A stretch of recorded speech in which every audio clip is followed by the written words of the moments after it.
All right, Mets fans, come on in. Come on in out of the cold. Yep, we find ourselves in the midst of an 11 game losing streak. Just got swept for the third series in a row by the Cubs. Now we come home, three series at home for 9 games against the Twins, Rockies, and Nationals. So, need to get a W on the board here, end this losing streak first and foremost, and then start stacking some wins.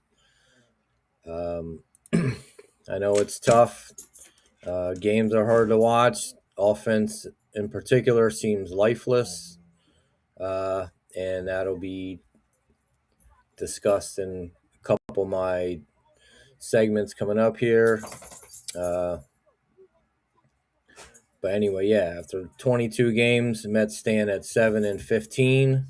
Obviously, the 11 losses in a row took us from a winning record to this horrible record, all coinciding with Soto being out. I mean, we won the first couple games, but after that, it just seemed like the offense went into the tank. Very uninspiring baseball we've seen over the past 2 weeks. All right. So we'll take a look at not just the most recent series, but the other series involved in this losing streak and how the offense has fared over that time. Go back to the series against the Diamondbacks when our last win was. We won the first game of that series and then lost the next two. Diamondbacks outscored us 17-7 in that series, including 7-1 loss in the last game. Next came the A's, who swept us in 3 games. They outscored us 16-6 in the series, taking one of them by an 11-6 score. That was the second game of the series. These are just the biggest margins throughout the series. So we went into LA on a 5-game losing streak, got swept out there. They outscored us 14-3, including an 8-2 loss they put on us in the last game, where it seemed like they just piled on. All our problems were exposed. And then coming into the Cubs series, where at that point, I was hoping we could take at least one of the 3 just to prevent some of this slide. Didn't happen, and the Cubs swept us as well, outscoring us 18-7 in the series, including a 12-4 loss in the first game. And then by now, everyone is aware we had an opportunity on Sunday afternoon to try to win the game. Had a 1-0 lead. It's not much of a lead, but it was a lead going into the 9th. Devin Williams gave up the tying run in the bottom of the 9th on a leadoff single, and then Michael Conforto, of all people, comes up and hits the double right down the line, scores a batter from first after a little bit of a mishandle in the corner by Taylor. The run scored.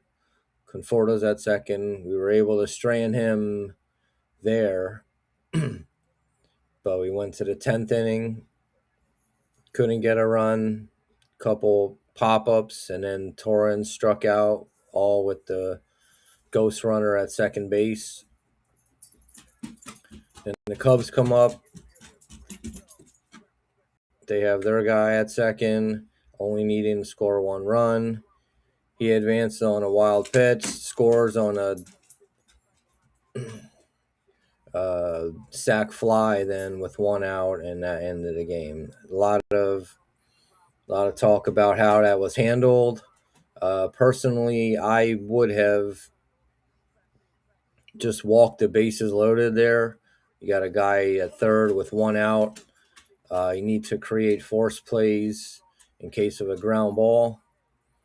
Plus, Horner was the batter with the guy at third, only needing the sac fly, and he's been putting the bat on the ball, not striking out hardly. So he, one of the last guys in their lineup that you want to see up in that situation. Just put him on first.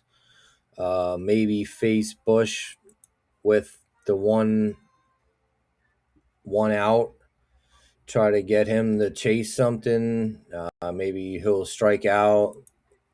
If not, there's no harm in putting him on base as well if he's not chasing. And then you got the force play set up at all the bases, including home plate, just in case you get an infield grounder. You have all them options. Obviously, they would go home, try to cut down that run, get to the second out, and then they would need a hit or a walk to score at that point. I know it's putting yourself in a tight situation, but it's what happens when you don't score in the top of that inning. You gotta get that run, especially as a visiting team. They even tried for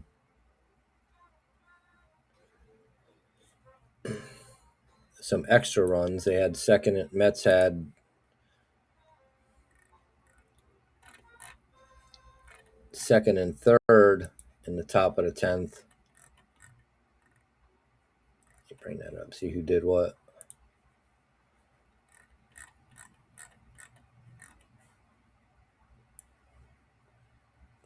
In the top of the 10th. Yeah, Vientos popped up. Taylor hit a fly to the outfield. Sorry, Simeon had that play hit to the second baseman, and he decided to throw it home, so it allowed Simeon on first. He stole second, so we had second and third with 2 outs, and then Torrens struck out to end the inning. That was in the 10th, and we didn't score. So that's that. Anyway, total in those 4 series, we were outscored 65-23, and that's in 12 games. So that's averaging less than 2 runs a game. That's not going to win you many games at all.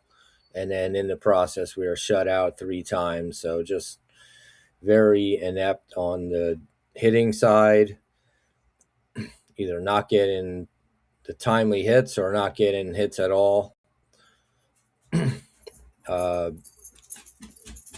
Pitching for the most part was pretty good. It seemed like one game out of each of those series where it really got out of hand, whether it was in the first inning or so that we just fell behind, and with the way our offense is playing, it just seemed like we're not going to come back. And then there was a couple close games within there where we just couldn't get hits and keep it close or take a lead or whatever the situation was in those games. But that was just horrible all around, really. All right, so we'll take a look at the standings as I'm recording this on April 20th, Monday, April 20th. We'll take a look at just the NL East standings. You got the Braves on top at 15-7, playing excellent baseball, really holding the run scoring down. They only given up 65 runs in 22 games. That's even less than we have scored in the same amount of games. So they're holding everyone to Met-like level of production on, with their bats, every team they faced. Behind the Braves, 5 games behind, are both the Marlins and Nationals at 10-22. Phillies 6.5 back at 8-13, and then we are sitting 8 games back at 7-15 with 72 runs scored in 22 games and allowing 97. As you can see, compared to the other teams, pitching slightly better than the Marlins. little bit better than the Phillies, who are also struggling, but we can't call anybody out right now. And the Nationals pitching is just really keeping them back. They have one less run compared to the Braves and twice as many runs allowed. So their pitching is hurting them. We will be seeing them in the upcoming series, which is going to be, I would guess, next Tuesday or next Monday or Tuesday. But we got to play the Twins and the Rockies before that. So we really need to get some wins in this homestand here. Just get some kind of momentum on our side. Yeah, we got the 7-15 record, but I mean, I'm always looking at the season, and I feel the best way to really gauge a team's performance, within a decent sample size, is in 20 games, 20 game sections. So if you figure we'll add the extra two to make it 22 for this one, 7-15. We play seven more segments of 20 games. If we can go 11-9 or average like 11-9 out of 20, record in 20, then that'll put us at 84 wins. 7 times 11, 77 plus 7, 84 wins, which is kind of borderline for trying to sneak into the playoffs. I think in order to win the division, it's going to take at least 90. Obviously, the Braves are off to a pretty good start. I don't know how they'll hold up over the course of the season. We still got to play them a bunch of times. We still got to play everybody in the division a bunch of times. We haven't played anyone in the division yet, so we got to really step it up against them and get it going and soon, or we're just going to be having to, almost in a must-win situation for the rest of the first half. Even as sad as that seems to admit, but yeah, we're falling behind. Not even mentioning where we stand versus the expectations that we have for this team. Take a look at some of the batting stats thus far this season, just to see who's doing what. Really, Alvarez, Soto, who's been out, he's going to do his thing, but it just seemed like when he went out, everyone just tanked for whatever reason, and we need him to step up. Robert, he's holding his own. I like the on-base percentage with him, 366 on-base percentage so far. He's not known as a disciplined hitter, really. I mean, I would like to see more power from him. Hopefully we get to see that as the season goes on. Alvarez leads the team with 4 home runs. Robert with 2, Vientos with 2. Looking at some of these other guys, just everyone is struggling. Everyone's below league average. Most surprisingly, Lindor, and I know he's a slow starter, has been in the past, but he has 1 RBI. Now they've moved him down in the lineup to get in some positions where he could drive in runs. He's just not hitting. He's at 205 average. Getting a decent amount of walks, but we need him to drive in runs when the situation's there. Bichette, a lot of strikeouts, 23 strikeouts and 98 plate appearances. He's not typically a big strikeout guy, like at all, but he's also not a big walk guy. So it just shows that he's struggling to find his way. 538 OPS in that time. Could be a matter of just up there pressing, feeling the need to justify the money he got and to step in while Soto has been out. It just hasn't happened. I mean, he does lead the team in RBIs, but that's not really saying much for this squad. It's weird because he'll show a little bit of life and then just not really produce. Again, with the strikeouts, they're just totally unproductive. I mean, I'm sure the learning a new position on defense is playing a slight role in his struggles, but I mean, you got to get it together, bro. You're a professional hitter. You were brought here to hit, and we need to see some more. And just everyone is implicated in this failure of a month of baseball so far. And then you got Benj. It seems like they're going to stick with him and let him try to figure this out. He's only hitting 143 with 9 hits. He does have 5 steals, so that is contributing, and he's shown, some steady defense. But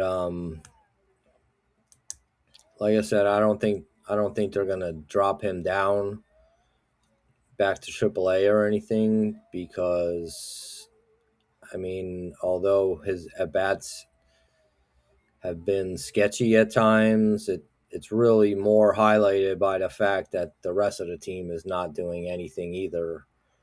So I don't think they want him to,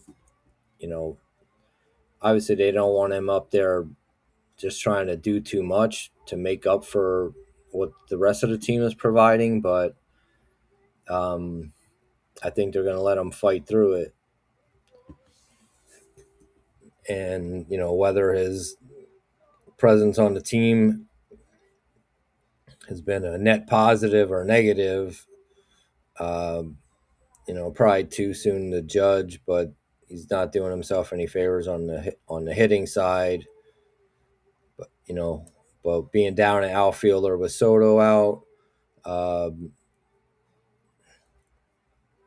Polanco's now injured as well. He's not an outfielder, but they did bring up Tommy Pham, which is, I mean, just not a thing that good teams have to do. I mean, I don't know. He can maybe be an asset against left-handed pitching. I don't really know. The guy's near the end of his career. I do like what I see from this Melendez now that he's come up. They signed him in the offseason to a minor league contract. Could have made the team out of spring training, but they decided to go with Jared Young instead. He's now injured, so that brings up Melendez. He actually has a home run and 2 doubles and 14 at-bats. Tried to provide a little bit of a spark, but the rest of the team just didn't cooperate. And we're going to need him to continue doing that just to provide a bit of a spark, and hopefully he'll catch a fire now that we're coming back home. Look at the pitching side. Peterson been rocky other than his first start. And now they're in his most recent start, they brought him in as a piggyback, having Tobias Myers start against the Cubs. He pitched the first 2 innings, I believe it was. And then Peterson came in. He looked better. He wasn't getting knocked around, but wasn't really giving up hard hits or walking guys either. So that's what they want. That's what I want to see from him. But now we also have Senga, who's just not doing anything positive in his previous starts. What is it going right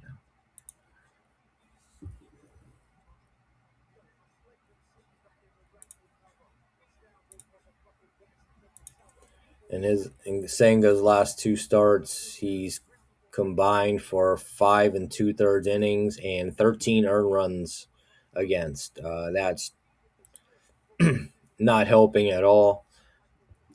I know, even before the season started, they were discussing whether or not to just start the season with a 6-man rotation. It seems like it could be in play now that Senga is struggling. His ERA is almost 9 now. And I think they were hoping to try to avoid doing that just to allow a little more flexibility with the bullpen usage. But it seems to have come crashing down around him. I don't know what the exact problem is, but he just doesn't seem to be able to pitch on a normal rest. And if we're going to keep him, assuming he is effective, even with the 6-man rotation, it's just going to hamstring the options that we have in the bullpen. I'm assuming that's why they had Myers start the one game, maybe just see how he responds to that. And they've also been having Manaea pitch out of the bullpen. So those two would be the immediate candidates for the 6th spot. I don't see them bringing up Tong or Scott just yet. They probably want to see what they have, let it sort out, and just go with one of those guys rather than adding an extra pitcher and keeping all them guys in their current roles. We'll see how that plays out. I mean, we just got to start winning some games here first, and then try to figure out the rest of the rotation. So that's, like I said, where we're at. 7-15 after 22 games, currently in an 11-game losing streak. Hopefully we could keep that from getting us into a deeper hole as we come back home for 9-game homestand. A couple other thoughts. Kodai Senga, as I mentioned, we're probably moving towards putting that 6-man rotation in play. Just remains to be seen who the 6th pitcher will be. I would guess, although Myers has looked better, I think they're going to put Manaea in there if they go to a 6-man rotation. I mean, he's making $25 million a year, not to be a reliever, but to be a starter. He hasn't looked great. The velocity's not really there. It doesn't seem to be fooling hitters at all, really. So we'll see how that plays out. I don't know. I don't really know what they're doing, but I think they're going to try to exhaust all options that are currently on the team before they start thinking about bringing up one of these younger guys. David Peterson, as I mentioned, he combined with Myers, opened that last game against the Cubs. They contributed to holding them scoreless until the 9th, and Williams gave up the run. Not all saves are created equal. When you get credit for a 3-run save, just the same as a 1-run save, but you come in, the leadoff guy gets on. Somehow Michael Conforto remembered how to hit and drove in a run. Carson Benj, I talked a little bit about him struggling along with the team. It would be nice if the team was just cruising along with a winning record. They can kind of allow Benj to find his way now that he's in the majors. I don't think they're going to give up on him easily. They probably figure that this adversity not just his own personal adversity, but experiencing that along with the team is going to help him in the long run and give him things he can learn from. I'm hoping that works. I don't really want to yo-yo the kid around, but he didn't really get much time in AAA. Luckily, he's been contributing in other ways, but we need him to start figuring that out. Just coming up with a better plan of what pitchers are doing to him. Just looking at his swing, sometimes it seems a little bit long and with a kind of an uppercut there on his follow through. I don't know, maybe it just looks that way to me, but I'd rather see him kind of try to slap it around a bit more just to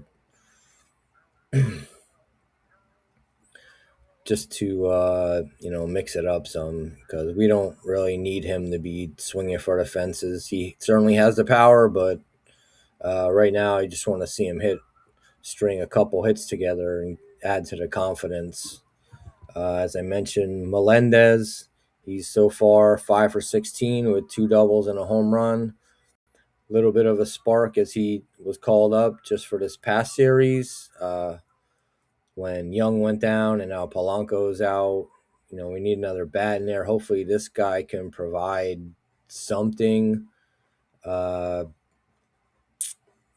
take anything at this point, really, just with how our big bats are struggling, and Soto's not with the team until later this week, I believe. Finally, it brings us to Carlos Mendoza.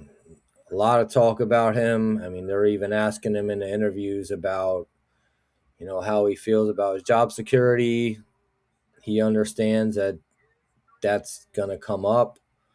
Obviously, he's not the one on the field not getting hits or, giving up runs, but he sets the tone for the team. It's debatable, really, especially nowadays with the value of a manager and what they contribute to the team.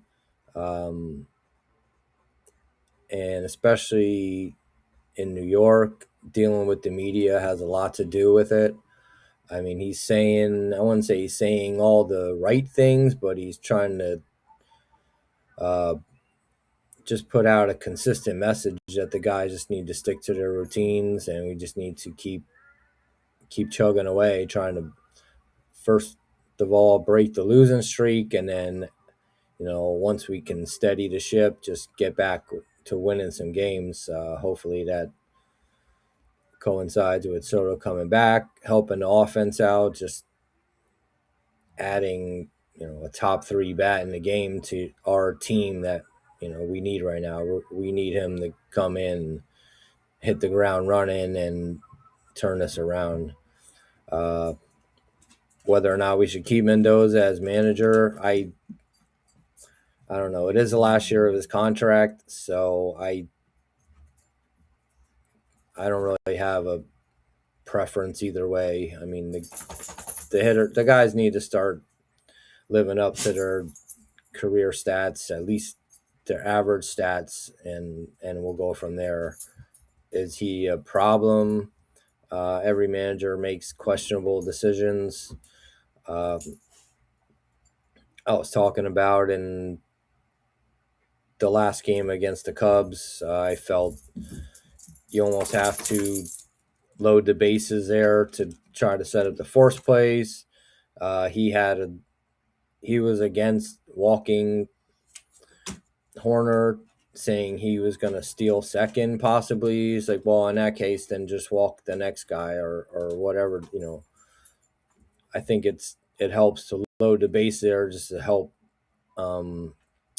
create more force plays, give your team more better odds to get out of that inning without giving up a run. So that's one that he's gonna have to answer for.